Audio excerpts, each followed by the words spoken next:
तो एक सवाल है जो हमेशा मेरे दिमाग में घूमता है, क्या शेयर बाजार को बीट करना वाकई मुमकिन है या ये सब बस किस्मत का खेल है?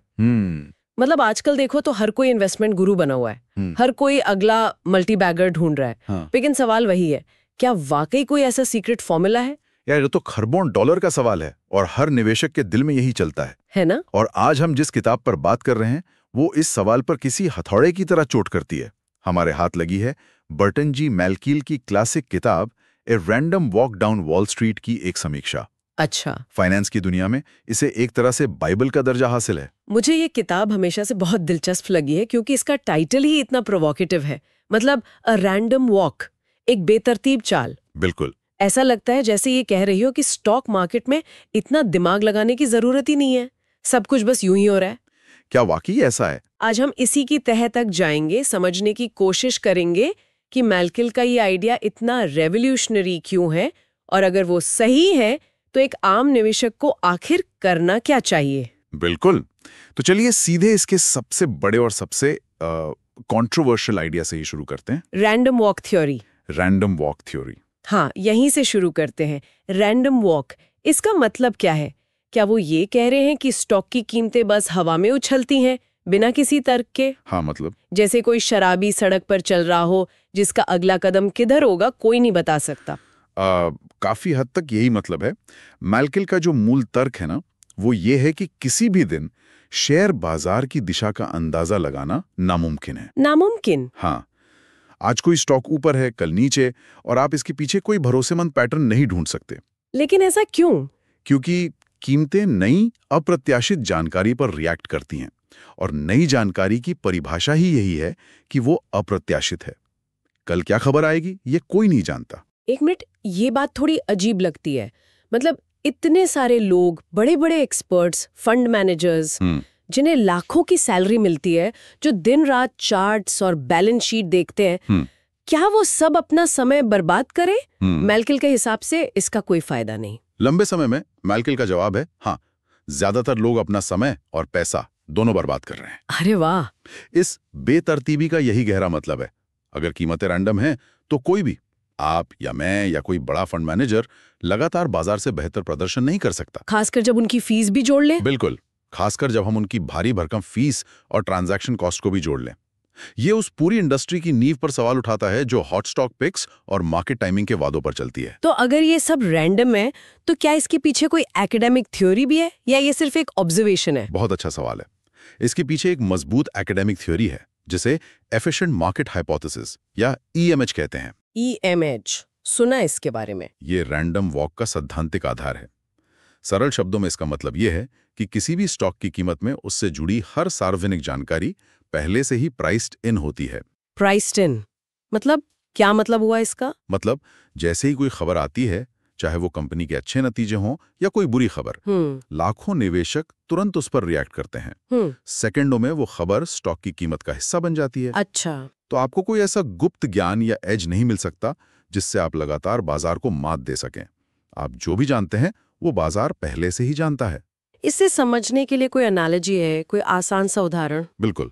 सोचिए आप एक सुपरमार्केट में हैं जहां 10 बिलिंग काउंटर हैं और सब पर लंबी लाइनें हैं। ठीक है। आप सबसे छोटी लाइन ढूंढने की कोशिश करते हैं, लेकिन जैसे ही एक काउंटर थोड़ा खाली होता है, बाकी लोग भी उसे देख लेते हैं और तुरंत वहां पहुंच जाते हैं।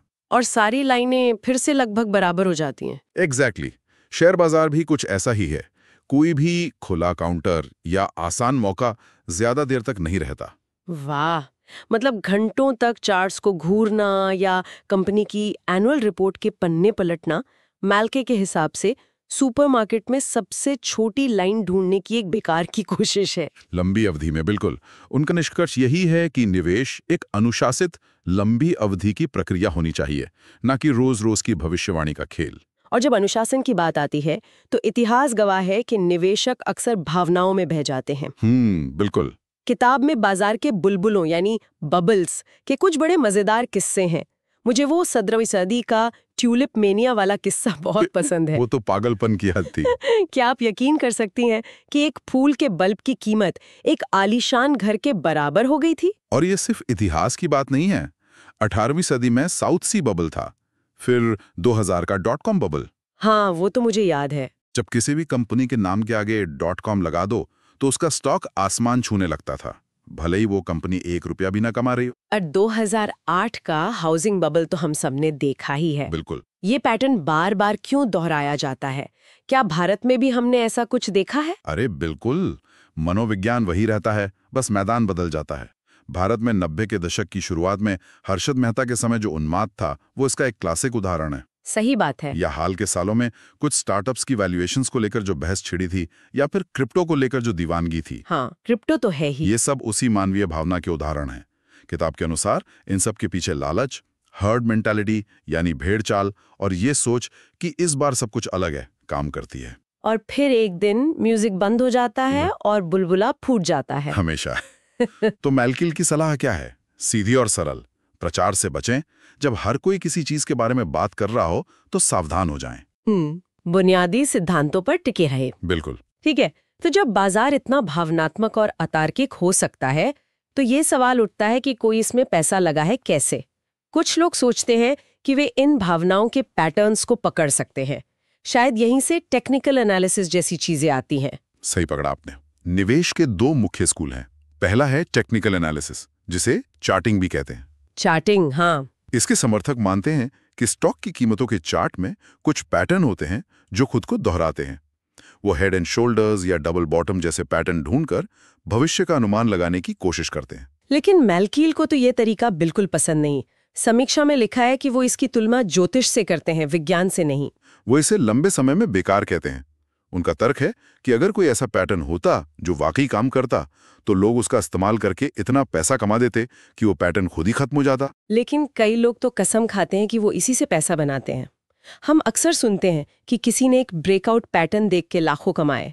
क्या वो सब सिर्फ कहानियां हैं या किस्मत? देखिए, किस्मत से कोई भी कभी कभार सही हो सकता है। एक टूटी हुई घड़ी भी दिन में 2 बार सही समय दिखाती है। बात तो सही है। सवाल यह है कि क्या आप लगातार ऐसा कर सकते हैं? दशकों का डेटा दिखाता है कि जवाब नहीं है। ठीक है, तो दूसरा तरीका क्या है? वो ज्यादा गंभीर लगता है, फंडामेंटल एनालिसिस। हाँ, ये दूसरा स्कूल है। इसमें कंपनी की सेहत की गहरी जांच की जाती है। उसकी कमाई, उसकी संपत्ति, उसका मैनेजमेंट, उसकी इंडस्ट्री में क्या जगह है। मतलब स्टॉक का आंतरिक मूल्य पता करना। बिल्कुल। उसका इंट्रिंसिक वैल्यू, यानी ये स्टॉक असल में कितने का होना चाहिए। वॉरेन बफेट जैसे निवेशक इसी के समर्थक हैं।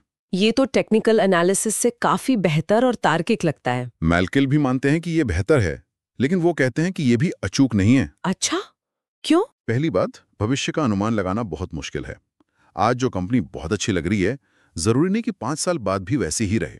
सही है। दूसरी बात, विश्लेषक भी इंसान हैं, वो गलतियां करते हैं, उनके अपने बायस होते हैं। और तीसरी और सबसे बड़ी बात, EMH के अनुसार अगर कोई स्टॉक वाकई सस्ता है तो ये जानकारी भी बहुत जल्दी कीमत में शामिल हो जाती है। तो अगर चार्ट देखना ज्योतिष जैसा है और कंपनी की गहराइयों में जाना भी गारंटी नहीं देता, तो एक आम इंसान तो पूरी तरह निराश हो जाए। क्या कोई ऐसा रास्ता है ही नहीं जो सरल और असरदार हो? बिल्कुल है। और यहीं पर मैलकिल अपना सबसे बड़ा और सबसे शक्तिशाली समाधान पेश करते हैं, जिसने निवेश की दुनिया को हमेशा के लिए बदल दिया। और वो है इंडेक्स फंड। हाँ, ये इस किताब का सबसे बड़ा टेक अवे माना जाता है। उन्होंने ये इसे आम लोगों के लिए पॉपुलर बनाया। तो एक इंडेक्स फंड होता क्या है और ये काम क्यों करता है? बहुत सरल है। एक इंडेक्स फंड किसी बाजार के सूचांक यानी इंडेक्स की बस नकल करता है, जैसे भारत में निफ्टी 50 या अमेरिका में S&P 500। अच्छा। आप किसी एक या 2 कंपनी के शेयर नहीं खरीदते, आप बस पूरे बाजार का एक छोटा सा हिस्सा खरीद लेते हैं। जैसे निफ्टी 50 इंडेक्स फंड खरीदने का मतलब है कि आपका पैसा भारत की टॉप 50 कंपनियों में अपने आप लग गया। और ये स्मार्ट फंड मैनेजरों से बेहतर क्यों है? 3 मुख्य कारणों से। पहला और सबसे बड़ा कारण, बहुत कम फीस। हाँ, ये तो है। एक्टिव फंड्स में मैनेजरों और एनालिस्ट की पूरी फौज होती है, जिन्हें मोटी सैलरी देनी पड़ती है, जो आपकी जेब से जाती है। इंडेक्स फंड तो बस एक कंप्यूटर एल्गोरिदम पर चलता है, इसलिए उसकी लागत बहुत कम होती है। ये तो सीधी सी बात है। फीस कम तो रिटर्न ज्यादा। बिल्कुल। दूसरा कारण है ब्रॉड डाइवर्सिफिकेशन। आपका पैसा किसी एक कंपनी के डूबने या चलने पर निर्भर नहीं करता। आपका पैसा 50 या 500 कंपनियों में फैला हुआ है। और तीसरा, आपको स्टॉक चुनने के सिरदर्द और तनाव से पूरी तरह मुक्ति मिल जाती है।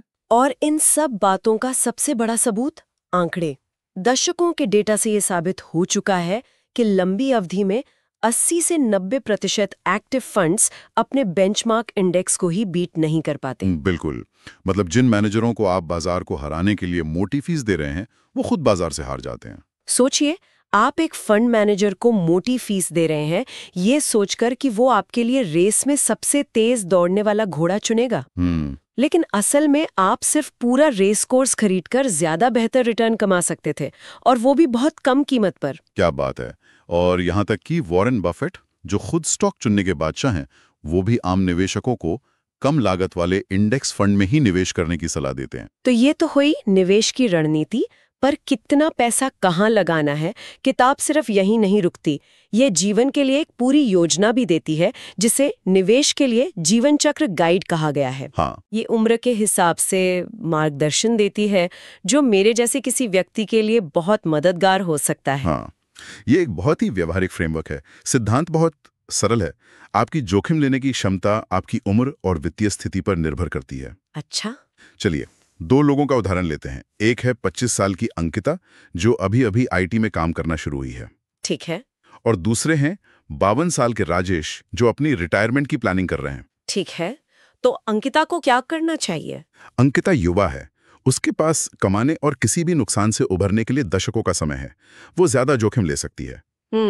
मैलकील की सलाह के अनुसार उसे अपने निवेश का 80-90% हिस्सा स्टॉक इंडेक्स फंड्स में रखना चाहिए। बचा हुआ 10-20% वो सुरक्षित बॉन्ड इंडेक्स फंड में डाल सकती है। उसका लक्ष्य ग्रोथ होना चाहिए। और राजेश का क्या, जो रिटायरमेंट के करीब है? राजेश का लक्ष्य अब पैसा बनाने से ज्यादा अपने बचाए हुए पैसे को सुरक्षित रखना है। वो बाजार के बड़े उतार चढ़ाव का जोखिम नहीं ले सकते। सही है। इसलिए उनका पोर्टफोलियो उल्टा होगा, शायद 60-70% सुरक्षित बॉन्ड्स में और 30-40% ही स्टॉक्स में। उनका लक्ष्य कैपिटल प्रोटेक्शन है। ये सच में बहुत उपयोगी है। और जैसा हमने कहा, ये किताब सिर्फ स्टॉक्स के बारे में नहीं है। इसमें व्यक्तिगत वित्त के और भी कई सबक हैं। समीक्षा में कुछ का जिक्र है, जैसे निवेश घोटालों से कैसे बचें, और ये भी कि कैसे छोटी छोटी फीस लंबे समय में आपके रिटर्न को खा जाती है। हाँ, ये बहुत जरूरी है। इसका असर समझना बहुत जरूरी है। 1% ज्यादा फीस सुनने में कम लगती है, लेकिन 30-40 साल के निवेश पर ये आपके फाइनल कॉर्पस का 25 से 30% तक कम कर सकती है। इतना ज्यादा? हाँ, ये ऐसा है जैसे आप मैराथन दौड़ रहे हो और आपके जूते में एक छोटा सा कंकड़ हो। शुरुआत में पता नहीं चलता, लेकिन अंत तक वो आपको पस्त कर देता है। वाह, क्या जबरदस्त एनालॉजी है। इसके अलावा घर खरीदना, बनाम किराए पर रहना और टैक्स बचाने वाले निवेश जैसे विषयों पर भी बात की गई है। और एक बात जो किताब बार बार दोहराती है, डाइवर्सिफिकेशन आपका सबसे अच्छा दोस्त है। बिल्कुल, अपने सारे अंडे एक ही टोकरी में कभी ना रखें। इन सभी बातों को सुनकर ये साफ हो जाता है कि ये किताब, जो लगभग 50 साल पहले लिखी गई थी, आज भी इतनी रेलेवेंट क्यों है। पहली बात, ये समझने में बहुत आसान है। ये फिनेंस के मुश्किल कॉन्सेप्ट्स को भी सरल भाषा में समझाती है। दूसरी, ये सबूत आधारित है। मैलकिल की हर सलाह के पीछे दशकों का डेटा और एकेडमिक रिसर्च है। ये सिर्फ उनकी राय नहीं है। और सबसे जरूरी, ये व्यवहारिक है। आप आज इसे पढ़कर कल से ही इस पर अमल करना शुरू कर सकते हैं।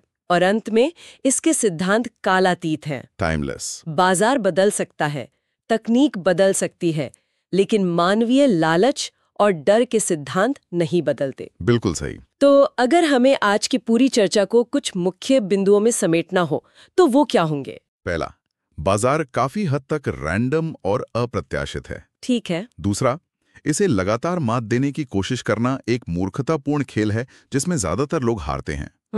तीसरा, इसलिए इंडेक्स फंड जैसी सरल, कम लागत वाली रणनीतियां ही आम निवेशक के लिए सबसे अच्छी हैं। चौथा, बाजार के शोर और सनसनी से बचें, भावनाओं में बहकर फैसले न लें। और पांचवां, अपने निवेश को डाइवर्सिफाई करें और लंबी अवधि के लिए अनुशासित रहें। किताब का अंतिम फैसला ये है कि एक सरल, बोरिंग और अनुशासित निवेश एक रोमांचक और महंगी रणनीति से कहीं बेहतर है। सही बात है। समीक्षा में इसे 5 में से 4.8 स्टार की शानदार रेटिंग दी गई है। और ये किताब हर उस व्यक्ति के लिए है जो वित्तीय स्वतंत्रता चाहता है। यह उन लोगों के लिए एक ताज़ी हवा का झोंका है जो रोजाना की हॉट टिप्स और बाजार की भविष्यवाणियों से थक चुके हैं और एक स्पष्ट, तर्कसंगत रास्ता चाहते हैं। बिल्कुल। तो आज की इस गहरी बातचीत को समाप्त करने से पहले श्रोता के सोचने के लिए एक सवाल छोड़ते हैं। जरूर। सवाल ये है, अगर दशकों का डेटा और वॉरेन बफे जैसे दिग्गज ये चिल्ला चिल्ला कर कह रहे हैं कि विशेषज्ञ भी लगातार बाजार को नहीं हरा सकते, तो फिर पूरा का पूरा वित्तीय मीडिया उद्योग 24/7 भविष्यवाणियों और हॉट स्टॉक पिक्स पर इतना केंद्रित क्यों है? ये हमारे बारे में क्या बताता है कि जब पैसे की बात आती है तो हम तर्कसंगत सलाह के बजाय रोमांचक कहानियों पर ध्यान देना क्यों पसंद करते हैं?